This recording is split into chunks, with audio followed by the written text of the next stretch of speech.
حضرت آدم علیہ السلام سے پہلے کون سی مخلوق آباد تھی؟ ایک ایسا وقت تصور کریں جب نہ انسان تھا، نہ انبیاء، نہ شریعت، نہ ہی زمین پر آدم کی اولاد کا نام و نشان۔ تو پھر اس دنیا میں کون تھا؟ کیا واقعی حضرت آدم علیہ السلام سے پہلے بھی مخلوقات زمین پر آباد تھیں؟ کیا جنات اس دنیا کے اصل وارث تھے، یا پھر کچھ اور ایسی مخلوقات کا تذکرہ نہ صرف قرآن میں آیا، نہ کسی آسمانی کتب میں؟ یہ دنیا کی سب سے پراسرار، سنسنی خیز اور خفیہ داستان ہے، وہ کہانی جو تخلیق انسان سے بھی پہلے کی ہے اور جس کے راز آج بھی وقت کی گرد میں چھپے ہوئے ہیں۔ آج ہم آپ کو لیے چلیں گے ایک ایسے سفر پر جہاں قدم قدم پر حیرت، سنسنی اور راز آپ کا انتظار کر رہے ہیں۔ یہ ہے حضرت آدم علیہ السلام سے پہلے کی دنیا کا پردہ چاک کرنے والا سلسلہ۔ بسم اللہ الرحمن الرحیم۔ السلام علیکم رحمۃ اللہ وبرکاتہ۔ بلکہ انسانیت کی پیدائش کا وہ باب ہے جس نے دنیا کی کائناتی داستان کو ایک نیا رخ دیا۔ یہ قصہ ہمیشہ سے مسلمانوں کے دلوں میں محبت، عقیدت اور حیرت کا باعث رہا ہے، لیکن ایک سوال جو صدیوں سے ذہنوں میں گونج رہا ہے وہ یہ کہ آخر حضرت آدم علیہ السلام اور اماں حوا علیہ السلام کے زمین پر آنے سے پہلے اس دنیا میں کیا تھا؟ کیا یہ دنیا پہلے بھی کسی مخلوق سے آباد تھی؟ زمین و آسمان کی تخلیق کا مرحلہ کیسے مکمل ہوا اور حضرت آدم علیہ السلام کو کب، کیسے اور کہاں زمین پر اتارا گیا؟ آج کی اس انتہائی اہم اور فکر انگیز ویڈیو میں ہم آپ کو ان تمام سوالات کے تفصیلی اور مدلل جوابات دیں گے۔ ہم آپ کو بتائیں گے کہ حضرت آدم علیہ السلام سے پہلے زمین پر کن مخلوقات کا قبضہ تھا، جنات کا کیا کردار تھا، اور کیا حضرت آدم علیہ السلام سے پہلے بھی کوئی پیغمبر مبعوث ہوئے تھے؟ آپ یہ بھی جانیں گے کہ اللہ تعالیٰ نے حضرت آدم علیہ السلام کی تخلیق مٹی سے کیوں فرمائی، وہ خاص مٹی کہاں سے لی گئی، اس کی کیسی خصوصیات تھیں، اور اس مٹی میں ایسی کیا بات تھی جو حضرت آدم علیہ السلام کو اشرف المخلوقات کا مقام دلوانے کا سبب بنی۔ ہم یہ بھی بیان کریں گے کہ حضرت آدم علیہ السلام نے اپنی زندگی کا آغاز کہاں اور کیسے کیا، جنت سے زمین پر تشریف لاتے وقت آپ کے ساتھ کیا کچھ تھا، آپ نے زمین پر اپنی اولاد کے لیے کیا پیغامات چھوڑے، اور آپ کی وفات کب، کہاں اور کس حال میں ہوئی۔ آپ کو لے جائے گا انسانیت کی ابتدا کے ان چھپے ہوئے رازوں کی جانب جنہیں جان کر ایمان تازہ ہو جاتا ہے۔ ناظرین، سب سے پہلے یہ سمجھنا ضروری ہے کہ مختلف آسمانی کتب، محققین تخلیق سے قبل زمین پر موجود مخلوقات کے حوالے سے مختلف آراء اور نظریات پیش کیے ہیں۔ ان کے مطابق حضرت آدم علیہ السلام کے زمین پر بھیجے جانے سے پہلے ابلیس کو جنت سے نکال کر زمین پر پھینک دیا گیا تھا۔ جب اللہ تعالیٰ نے حضرت آدم علیہ السلام کو پیدا فرمایا تو انہیں جنت میں رکھا گیا اور فرشتوں کو حکم ہوا کہ وہ حضرت آدم علیہ السلام کو سجدہ کریں، مگر ابلیس جو کہ جنات میں سے تھا اور آگ سے تخلیق کیا گیا تھا، اس نے تکبر میں آ کر سجدہ کرنے سے انکار کر دیا۔ اس نافرمانی کے نتیجے میں ابلیس کو جنت سے نکال دیا گیا اور وہ زمین پر آ کر جا گرا۔ وہاں اس نے طویل مدت گریہ وزاری کی اور پھر اللہ تعالیٰ سے قیامت تک مہلت مانگی تاکہ وہ انسانوں کو گمراہ کر سکے، اور اسے یہ مہلت عطا کر دی گئی۔ چونکہ ابلیس جنات میں سے تھا اور اس کی پیدائش آگ سے ہوئی تھی، اس لیے کئی علماء اور محققین کا ماننا ہے کہ حضرت آدم علیہ السلام کی آمد سے پہلے ہی زمین پر جنات موجود تھے۔ یہ جنات زمین پر فساد برپا کرتے تھے، اور روایات کے مطابق اللہ تعالیٰ نے فرشتوں کو حکم دیا کہ وہ زمین پر جا کر ان باغی جنات کے خلاف کارروائی کریں۔ چنانچہ بہت سے جنات کو فنا کر دیا گیا، اور جو بچ گئے وہ سمندروں اور ویران جزیروں میں چھپ کر رہنے لگے۔ زمین پر ڈائناسور جیسی مخلوقات آباد تھیں جن کی باقیات آج بھی زمین میں دریافت ہوتی ہیں۔ ان کے مطابق زمین پر زندگی کا ایک طویل سلسلہ تھا جو مختلف ارتقائی مراحل سے گزرتا رہا، اور آدم علیہ السلام کا ظہور ان مراحل کے بعد ہوا۔ بعض محققین کا خیال ہے کہ حضرت آدم علیہ السلام سے قبل زمین پر انسانوں سے مشابہ مخلوقات آباد تھیں۔ بعض کھنڈرات، قدیم ڈھانچوں اور آثار قدیمہ سے یہ اشارہ ملتا ہے کہ زمین پر ایسے انسان نما جاندار موجود تھے جو یا تو وقت کے ساتھ ختم ہو گئے یا کسی خدائی فیصلے کے تحت مٹا دیے گئے۔ یہاں تک کچھ نظریات ایسے بھی سامنے آئے ہیں جن کے مطابق زمین ایک زمانے میں خلائی مخلوقات یا بیرونی دنیاؤں سے آنے والی مخلوقات کی تجربہ گاہ تھی۔ ان کا ماننا ہے کہ انسانی تخلیق کا راز کائنات کی سطح پر جڑا ہوا ہے۔ قرآن مجید کی سورہ ہود کی آیت 7 میں ارشاد ہوتا ہے، اور وہی ہے جس نے آسمانوں اور زمین کو 6 دنوں میں پیدا کیا، اور اس کا عرش پانی پر تھا، تاکہ تمہیں آزمائے کہ تم میں سے کون بہتر عمل کرتا ہے۔ اس آیت کے مطابق تخلیق کے ابتدائی مراحل میں زمین پر صرف پانی موجود تھا، اور کسی مخلوق کا ذکر نہیں کیا گیا۔ صحابہ کرام رضی اللہ عنہم نے جب حضور نبی کریم صلی اللہ علیہ وآلہ وسلم سے سوال کیا کہ آسمان اور زمین کی تخلیق سے پہلے کیا تھا، تو آپ علیہ الصلوۃ والسلام نے فرمایا اللہ کے سوا کچھ نہ تھا، نہ آسمان تھا نہ زمین، نہ فضا، اور اللہ کا عرش پانی پر تھا۔ اس سے معلوم ہوتا ہے کہ مخلوقات کی ابتدا اللہ کے ارادے سے ایک خاص وقت میں ہوئی، اور زمین و آسمان کی تخلیق سے پہلے صرف اللہ ہی کا وجود تھا۔ یہ تمام نظریات اور دلائل ہمیں ایک ہی بات کی طرف لے جاتے ہیں کہ حضرت آدم علیہ السلام کی آمد سے قبل زمین ایک پراسرار، خاموش اور ناقابل تصور حقیقتوں سے بھرپور دنیا تھی، جہاں سے انسانیت کی تاریخ نے اپنا پہلا قدم رکھا۔ بخاری شریف میں ایک واقعہ بیان کیا گیا ہے کہ یمن سے ایک وفد نبی علیہ الصلوۃ والسلام کے پاس آیا اور سوال کیا کہ زمین پر حضرت آدم علیہ السلام سے پہلے کیا تھا۔ آپ صلی اللہ علیہ وآلہ وسلم نے فرمایا کچھ نہیں تھا، صرف اللہ تھا اور عرش پانی پر تھا، اور لوح محفوظ میں قلم سے سب کچھ لکھا جا چکا تھا۔ آپ صلی اللہ علیہ وآلہ وسلم نے مزید فرمایا کہ سب سے پہلے اللہ نے قلم کو پیدا کیا، پھر اللہ نے اسے حکم دیا کہ وہ لکھے، اور اس نے قیامت تک ہونے والی تمام چیزیں لکھ کر لوح محفوظ پر محفوظ کر دیں۔ حضرت عبداللہ بن عمر بن عاص رضی اللہ عنہ سے روایت ہے کہ نبی صلی اللہ علیہ وآلہ وسلم نے فرمایا اللہ نے آسمانوں اور زمینوں کی پیدائش سے 50,000 سال پہلے تمام مخلوقات کی تقدیریں لکھ دیں، اور اس وقت اللہ کا عرش پانی پر تھا۔ اس حدیث سے یہ بات واضح ہوتی ہے کہ سب سے پہلے پانی تھا، پھر پانی پر عرش کی تخلیق ہوئی، اس کے بعد قلم پیدا کیا، اور پھر لوح محفوظ پر تمام تقدیریں لکھ کر محفوظ کر دی گئیں۔ پھر اللہ تعالیٰ نے آسمان اور زمین کی تخلیق کی۔ حضرت ابو ہریرہ رضی اللہ عنہ سے روایت ہے کہ نبی صلی اللہ علیہ وآلہ وسلم نے فرمایا جب اللہ تعالیٰ نے دنیا بنائی تو اس کی تخلیق کی ترتیب کچھ اس طرح سے تھی: ہفتے کو مٹی، اتوار کو پہاڑ، پیر کو درخت، منگل کو بیماری اور مصائب، بدھ کو نور، جمعرات کو چوپائے، اور جمعے کے دن عصر سے رات کے درمیان حضرت آدم علیہ السلام کو پیدا کیا۔ اس سے ظاہر ہوتا ہے کہ مخلوقات کی تخلیق میں حضرت آدم علیہ السلام کا نمبر آخری تھا، لیکن وہ نسل انسانی کے پہلے فرد اور تمام انسانوں کے والد ہیں۔ اس سے پہلے فرشتے اور جنات پیدا ہو چکے تھے۔ حضرت عبداللہ بن عباس رضی اللہ عنہ نے فرمایا کہ حضرت آدم علیہ السلام کی تخلیق سے 2000 سال پہلے جنات پیدا کیے گئے، اور وہ زمین پر آباد تھے۔ جب وہ فساد میں مبتلا ہو گئے اور ناحق خون بہانے لگے تو اللہ تعالیٰ نے فرشتوں کا ایک لشکر بھیجا جس نے جنات کو تباہ کر دیا اور انہیں جزیرے، جنگلات اور پہاڑوں میں پناہ لینے پر مجبور کر دیا۔ اسی طرح دنیا وجود میں آئی اور حضرت آدم علیہ السلام نے زمین پر آ کر انسانوں کی نسل کی ابتدا کی۔ ناظرین، جدید سائنسی تحقیق کے مطابق زمین کی عمر تقریباً 4.5 ارب سال بتائی جاتی ہے۔ اس طویل دورانیے میں زمین نے کئی حیرت انگیز اور پیچیدہ مراحل طے کیے ہیں، جن میں آتش فشانی سرگرمیاں، زلزلے، برفانی ادوار، ماحولیاتی تبدیلیاں اور مختلف جانداروں کا ظہور اور زوال شامل ہیں۔ سائنسدانوں کے مطابق زمین ابتدا میں ایک جلتا ہوا لاوے کا گولا تھی جو وقت کے ساتھ ٹھنڈی ہوتی گئی اور اس پر پانی، فضا اور زندگی کے آثار پیدا ہونے لگے۔ انہیں مراحل کے دوران زندگی کا ارتقائی سفر شروع ہوا، جس میں سب سے پہلے یک خلوی جاندار پیدا ہوئے، پھر آہستہ آہستہ ان سے پیچیدہ جاندار جنم لیتے گئے، یہاں تک کہ مختلف نسلیں زمین پر آباد ہوئیں۔ جب ہم انسانی ارتقاء پر نظر ڈالتے ہیں تو سائنسی ماہرین بتاتے ہیں کہ موجودہ انسان یعنی ہومو اسپیشیز تقریباً 2 سے 3 لاکھ سال قبل ظاہر ہوئے، لیکن اس سے پہلے بھی زمین پر انسانی نما کئی مخلوقات موجود تھیں، جن میں نیدرتھل، ڈینسوین، ہومو ایریکٹس اور دیگر انواع شامل ہیں۔ یہ مخلوقات مختلف علاقوں میں آباد تھیں اور ان کی باقیات فوسلز، ہڈیوں اور غاروں کی دیواروں پر نقش و نگار کی صورت میں آج بھی دنیا بھر میں دریافت ہوتی رہتی ہیں۔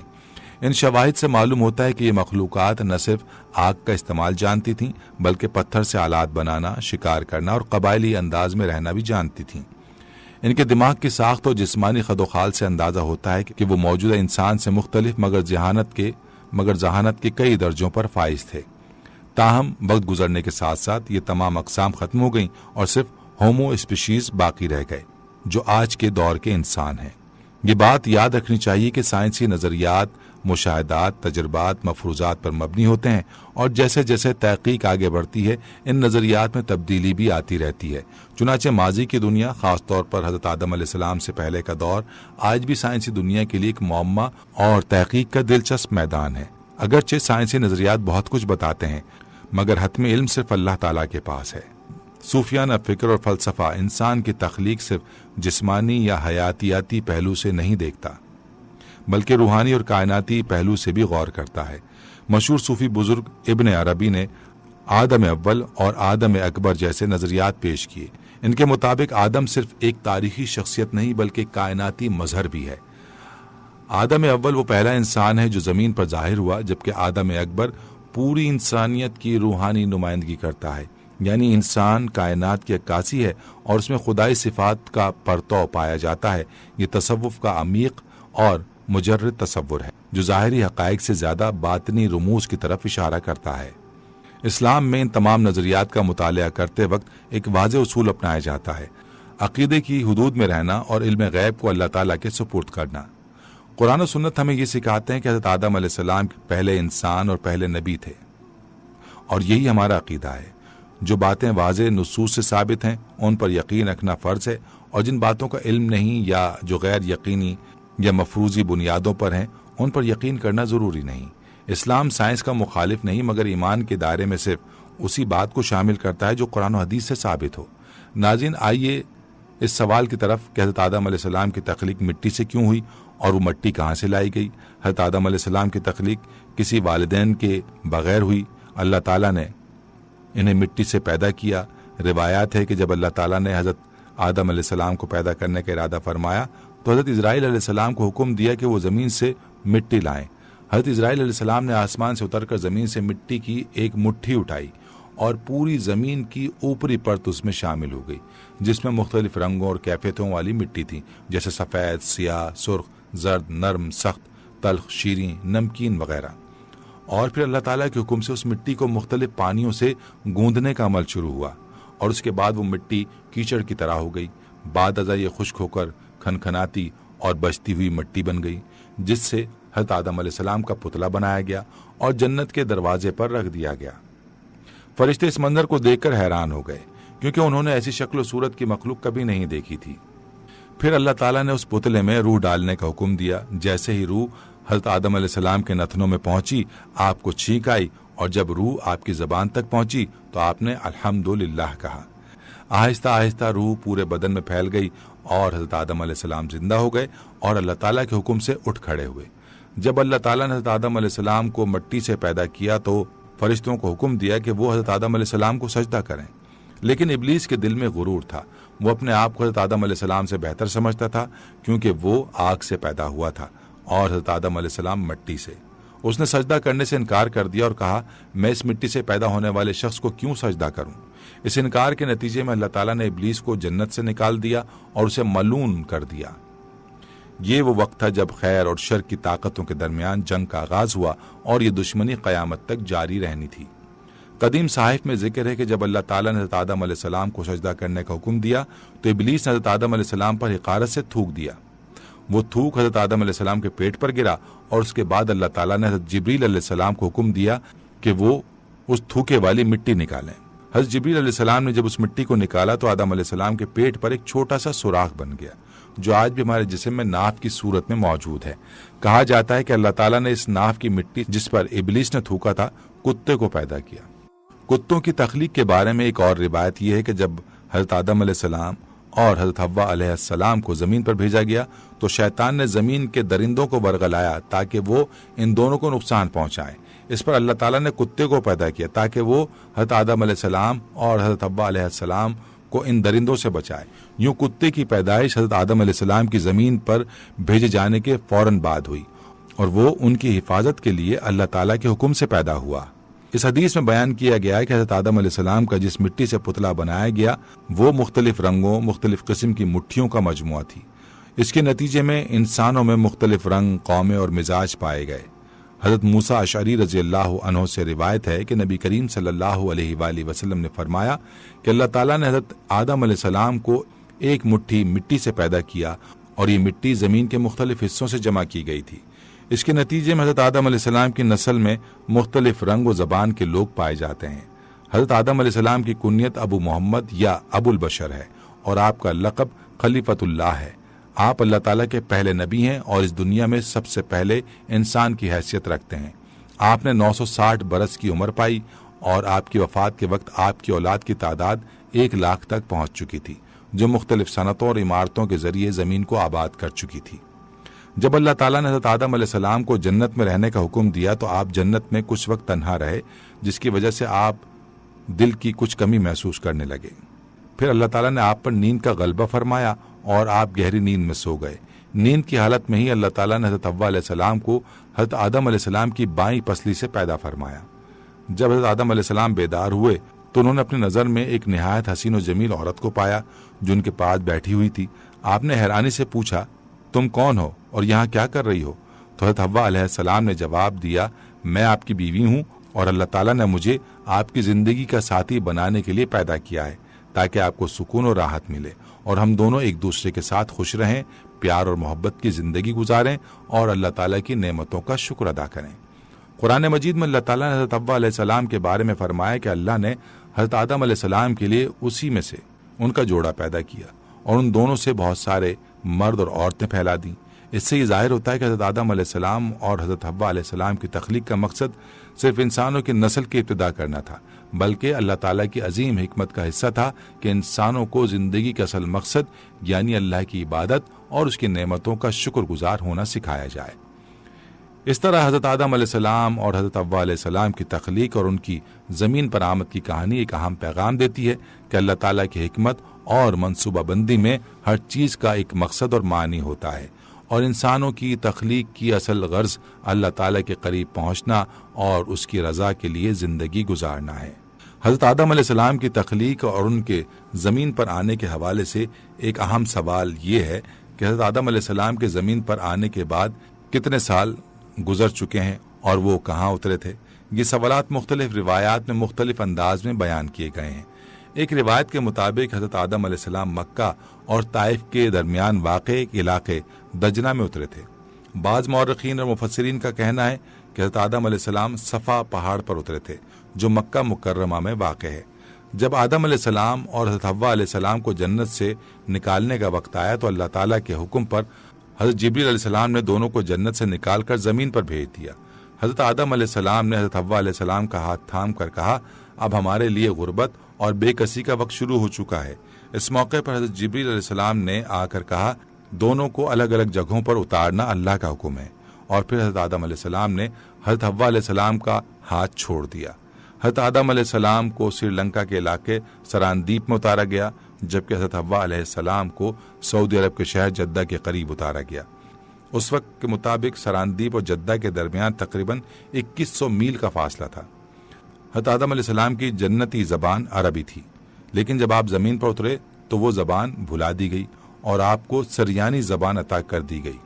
بعد ازاں جب حضرت آدم علیہ السلام کی توبہ قبول کر لی گئی تو اللہ تعالیٰ نے آپ کو عربی زبان عطا کی اور زبان میں آپ نے اپنی زندگی کے اہم مراحل گزارے۔ یہ بھی ذکر کیا گیا ہے کہ جب حضرت آدم علیہ السلام حکم الہی کے تحت حج کے لیے روانہ ہوئے تو آپ کی ملاقات حضرت حوا علیہ السلام سے مزدلفہ کے مقام پر ہوئی۔ اسی وجہ سے مزدلفہ کا نام قربت والی جگہ رکھا گیا ہے، کیونکہ یہاں پر حضرت آدم علیہ السلام اور حضرت حوا علیہ السلام کی دوبارہ ملاقات ہوئی۔ حضرت عبداللہ بن عمر رضی اللہ عنہ سے ایک روایت ہے جس میں ذکر کیا گیا ہے کہ اللہ تعالیٰ نے حضرت آدم علیہ السلام کو ہندوستان میں اتارا تھا اور پھر آپ مکہ مکرمہ تشریف لے گئے۔ وہاں سے آپ نے شام کی طرف سفر کیا اور وہیں آپ کا انتقال ہوا۔ اسی طرح رسول اللہ صلی اللہ علیہ وآلہ وسلم نے بھی فرمایا کہ حضرت آدم علیہ السلام ہندوستان میں اتارے گئے تھے۔ ابن عساکر نے ایک روایت نقل کی ہے، حضرت آدم علیہ السلام کو جب زمین پر بھیجا گیا تو انہیں ہندوستان کے علاقے سیلیون جو کہ آج کل سری لنکا کہلاتا ہے میں اتارا گیا تھا۔ تاریخی طور پر سراندیپ جو کہ آج کل سری لنکا کا حصہ ہے، حضرت آدم علیہ السلام کے قدموں کے نشان ملے ہیں اور اس پہاڑ کو کوہ آدم یا آدم کی چوٹی کہا جاتا ہے۔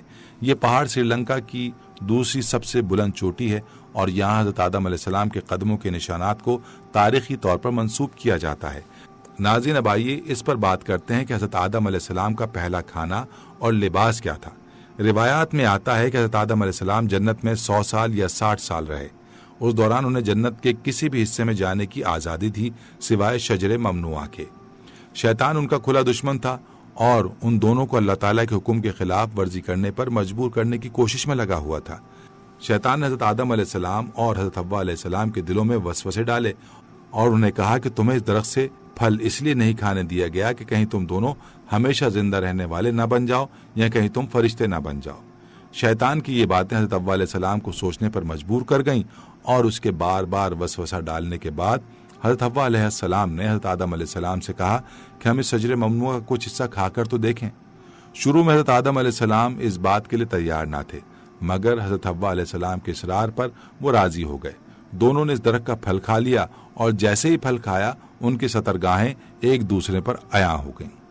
دونوں بدحواسی اور پریشانی کے عالم میں جنت کے درختوں کے پتے توڑ توڑ کر اپنی شرمگاہیں چھپانے لگے۔ اس وقت اللہ تعالیٰ نے دونوں کو پکارا اور فرمایا، کیا میں نے تمہیں اس درخت سے نہ کھانے کا حکم نہیں دیا تھا اور شیطان کے ورغلانے میں نہ آنے کی ہدایت نہیں کی تھی؟ یہ تمہارا کھلا دشمن ہے۔ حضرت آدم علیہ السلام اور حضرت حوا علیہ السلام نے اللہ کی پکار سنی اور خوف کے عالم میں کانپتے ہوئے اپنی غلطی پر نادم ہو گئے۔ دونوں نے اللہ تعالیٰ سے معافی کی درخواست کی اور کہا، اے ہمارے رب، ہم سے بہت بڑی غلطی ہو گئی ہے، اگر آپ نے ہمیں معاف نہ کیا اور ہم پر رحم نہ کیا تو ہم تباہ ہو جائیں گے۔ اللہ تعالیٰ نے فرمایا، اب تم دونوں کو زمین پر ایک خاص مدت تک رہنا ہوگا جہاں تم دونوں ایک دوسرے کے دشمن ہوگے، اور تمہیں یہاں ہی مرنا ہے، اور تمہیں یہاں ہی مرنا ہے، اور پھر یہیں سے پیدا ہونا ہے۔ پھر دونوں کو زمین پر روانہ کر دیا گیا۔ روایات کے مطابق حضرت آدم علیہ السلام کو ہندوستان میں اور حضرت حوا علیہ السلام کو جدہ میں اور ابلیس کو بصرہ کے قریب دمشتیمان کے قریب اتارا گیا۔ یہ واقعہ انسانوں کی تاریخ کا آغاز تھا، اور اس کے بعد زمین پر حضرت آدم علیہ السلام کی نسل نے زندگی کا آغاز کیا۔ حضرت سعدی رحمۃ اللہ علیہ فرماتے ہیں کہ جب حضرت آدم علیہ السلام جنت سے زمین پر اترے تو ان کے پاس حجر اسود، جو کہ جنت کا ایک قیمتی پتھر تھا، اور جنت کے درختوں کے پتوں کی ایک مٹھی بھی تھی۔ حضرت آدم علیہ السلام نے ان پتوں کو زمین پر پھیلا دیا، اور یہی وہ خوشبودار درخت ہیں جن کی خوشبو آج بھی موجود ہے۔ حضرت آدم علیہ السلام جب زمین پر آئے تو وہ نہایت شرمندہ اور افسردہ تھے۔ جنت سے ان کے اخراج اور حضرت حوا علیہ السلام سے علیحدگی نے انہیں شدید ذہنی پریشانی اور غم میں مبتلا کر دیا تھا۔ روایات کے مطابق حضرت آدم علیہ السلام نے طویل عرصے تک اللہ تعالیٰ کے سامنے گڑ گڑاتے ہوئے فریاد کی اور آنکھوں سے بے شمار آنسو بہائے، یہاں تک کہ اللہ تعالیٰ کو ان کی گریہ وزاری پر رحم آیا، اور پھر ایک دن حضرت جبریل علیہ السلام کی طرف سے حضرت آدم علیہ السلام کو معافی کی خوشخبری دینے کے لیے آئے۔ حضرت آدم علیہ السلام خوشی سے سرشار ہو گئے اور اللہ کی بارگاہ میں سجدہ شکر بجا لائے۔ پھر حضرت جبریل علیہ السلام نے حضرت آدم علیہ السلام کو لے کر مکہ مکرمہ کا سفر کیا، جہاں حضرت آدم علیہ السلام نے کعبہ شریف کی بنیاد رکھی اور حجر اسود کو کعبے کی دیوار پر نصب کر دیا۔ پھر حضرت آدم علیہ السلام نے کعبے کے گرد طواف کیا، اور اس طواف کے دوران انہوں نے اللہ کی عظمت و کبریائی کا بھرپور اظہار کیا۔ طواف کے بعد حضرت جبریل علیہ السلام نے حضرت آدم علیہ السلام کو جبل عرفات کی طرف روانہ کیا، جہاں حضرت حوا علیہ السلام تشریف فرما تھی۔ طویل عرصے کی جدائی اور حالات کی وجہ سے حضرت آدم علیہ السلام اور حضرت حوا علیہ السلام میں جسمانی تغیرات آ چکے تھے، جس کی وجہ سے دونوں ایک دوسرے کو پہچان نہ سکے۔ اس پر حضرت جبریل علیہ السلام نے دونوں کا تعارف کرایا اور کہا، یہ آپ کی بیوی ہیں۔ حضرت عمر بن خطاب رضی اللہ تعالیٰ عنہ سے مروی ہے کہ نبی اکرم صلی اللہ علیہ وآلہ وسلم نے فرمایا، جب حضرت آدم علیہ السلام سے لغزش ہوئی تو انہوں نے اللہ تعالیٰ سے عرض کیا، اے میرے پروردگار، میں آپ سے محمد صلی اللہ علیہ وآلہ وسلم کے وسیلے سے سوال کرتا ہوں کہ آپ میری مغفرت فرمائیں۔ اللہ رب العزت نے فرمایا، تو نے محمد صلی اللہ علیہ وآلہ وسلم کو کیسے جان لیا، حالانکہ میں نے انہیں پیدا بھی نہیں فرمایا؟ حضرت آدم علیہ السلام نے جواب دیا، اے میرے رب، جب آپ نے مجھے اپنے ہاتھوں سے پیدا کیا اور مجھ میں جان ڈالی تو میں نے اپنا سر اٹھایا اور عرش پر لکھا ہوا دیکھا، لا الہ الا اللہ محمد الرسول اللہ۔ تب میں نے جان لیا کہ جس ذات کا نام آپ کے نام کے ساتھ ملا دیا ہے وہ آپ کے نزدیک سب سے زیادہ محبوب ہے۔ اللہ تعالیٰ نے فرمایا، اے آدم، تو نے سچ کہا، وہ میرے نزدیک سب سے محبوب ہیں، اور جب تم نے ان کے وسیلے سے مجھ سے مانگ لیا تو میں نے تمہیں معاف کر دیا۔ اگر محمد صلی اللہ علیہ وآلہ وسلم نہ ہوتے تو میں تمہیں پیدا بھی نہ کرتا۔ ناظرین، اب آئیے اس سوال کی طرف جو اس ویڈیو کا مقصد ہے۔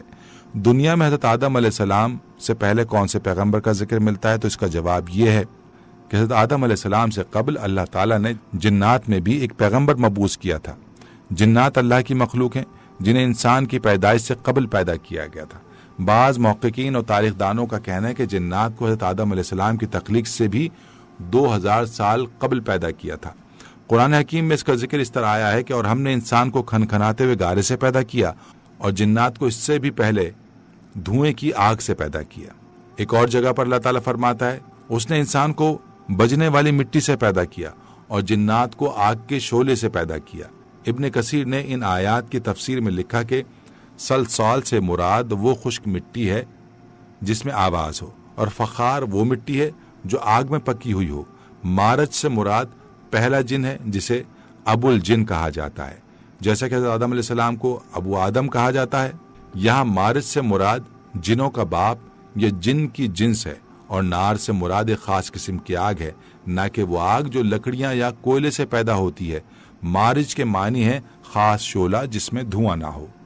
جیسے حضرت آدم علیہ السلام کا جسم مٹی سے تخلیق ہوا اور مختلف مراحل سے گزر کر انسانی شکل اختیار کی، اسی طرح پہلا جن آگ کے خالص شعلے یا لپیٹ سے پیدا ہوا اور جنات کی نسل اس کی ذریت سے آئی۔ جنات کی حقیقت بھی آتش فطرت پر مبنی ہے، مگر اس کا مطلب یہ نہیں کہ وہ صرف شعلہ ہی ہیں، بلکہ ان کا وجود بھی ایک مکمل مخلوق ہے۔ جیسا ہم انسان صرف مٹی کا تودا نہیں ہے، اسی طرح وہ بھی صرف آگ کا شعلہ نہیں ہے۔ ایک روایت میں آتا ہے کہ جنات کو جمعرات کے دن پیدا کیا گیا تھا۔ اللہ تعالیٰ نے ان کو اپنی عبادت کے لیے پیدا کیا تھا، جس کی تصدیق قرآن مجید کے اس فرمان سے ہوتی ہے، اور میں نے جنات اور انسانوں کو صرف اس لیے پیدا کیا کہ وہ میری عبادت کریں۔ اس آیت سے واضح ہوتا ہے کہ انسان اور جنات دونوں کو عبادت کے لیے تخلیق کیا گیا۔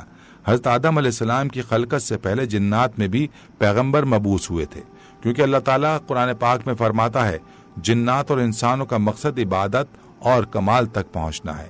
ایک مرتبہ ایک شامی شخص نے حضرت علی رضی اللہ عنہ سے پوچھا، کیا اللہ نے جنات کی جانب کسی پیغمبر کو بھیجا ہے؟ حضرت علی رضی اللہ عنہ نے جواب دیا، ہاں، ایک پیغمبر جس کا نام یوسف تھا، جنات کی ہدایت کے لیے بھیجا گیا تھا، لیکن جنات نے اسے شہید کر دیا۔ یہ روایت بھی اس بات کا ثبوت ہے کہ جنات کے درمیان بھی ان کی نسل سے پیغمبر ہوتے تھے، اور اللہ نے ان کی ہدایت کے لیے بھی انبیاء بھیجے تھے۔ لہٰذا جنات بھی عبادت اور فرائض کے حامل ہیں، اور ان کے درمیان پیغمبر مبعوث ہوئے تھے، لیکن اس کی کیفیت ہمارے لیے پوری طرح واضح نہیں ہے۔ ناظرین، آخر میں ہم یہی کہہ سکتے ہیں کہ حضرت آدم علیہ السلام سے پہلے کی دنیا ایک ایسا راز ہے جس کے تمام پہلو آج بھی مکمل طور پر واضح نہیں۔ سائنس، فلسفہ اور روایات اس راز کو سمجھنے کی کوشش تو کرتے ہیں، مگر اس کی مکمل حقیقت صرف اللہ ہی جانتا ہے۔ انسان کے لیے اصل مقصد یہ نہیں کہ وہ ان اندیکھے رازوں میں الجھ کر اپنی ہدایت بھلا دے، بلکہ حقیقی کامیابی اس بات میں ہے کہ وہ اپنی تخلیق کو سمجھے، اپنے خالق کو پہچانے اور اس دنیا میں اپنے مقصد وجود اور انجام کی تیاری کرے۔ یہی پیغام حضرت آدم علیہ السلام کے قصے میں پوشیدہ ہے کہ انسان زمین پر اللہ کا خلیفہ ہے اور اسے اپنے افعال، ایمان اور نیتوں کے مطابق آخرت کی طرف لوٹنا ہے۔ ناظرین، حضرت آدم علیہ السلام سے پہلے کی دنیا ایک ایسا سربستہ راز ہے جس پر وقت کے ساتھ ساتھ سائنسی تحقیق، فلسفیانہ غور و فکر اور مذہبی تفاسیر نے کئی نظریات قائم کیے، مگر ان تمام نظریات کی ایک حد ہے۔ کچھ حقائق ہمیں آثار قدیمہ سے ملتے ہیں، کچھ صوفیانہ تعبیرات میں پوشیدہ ہیں، اور کچھ سائنس کی پیچیدہ گتھیوں میں الجھے ہوئے ہیں۔ مگر ایمان کی دنیا ہمیں یاد دلاتی ہے کہ ہر وہ چیز جو ہمارے فہم سے باہر ہے، اس کا علم صرف اللہ کے پاس ہے۔ اسلام ہمیں یہ سکھاتا ہے کہ ہم ان باتوں پر غور و فکر تو کر سکتے ہیں، لیکن اپنا عقیدہ صرف اس بات پر رکھیں جو قرآن و سنت سے واضح طور پر ثابت ہو۔ حضرت آدم علیہ السلام انسانیت کے پہلے نبی تھے، اور ان کا زمین پر آنا دراصل انسان کے لیے ایک نئی شروعات تھی، ایک ایسا سفر جو روحانیت، عقل اور امتحان سے لبریز ہے۔ لہٰذا اس بحث کا سب سے بڑا سبق یہ ہے کہ ہم اپنی تخلیق کے مقصد کو سمجھیں، اللہ کی معرفت حاصل کریں اور اپنی زندگی کو اس مقصد کے مطابق ڈھالیں جو حضرت آدم علیہ السلام کے ذریعے ہمیں سکھایا گیا، یعنی خلافت عرضی، اطاعت الہی اور حق و باطل کے درمیان شعور کی جنگ۔ یہاں سے اصل ہدایت کی راہ نکلتی ہے، اور یہی وہ چراغ ہے جو ہمیں ماضی کی تاریکی، حال کے دھوکے اور مستقبل کے فتنوں میں روشنی عطا کرتا ہے۔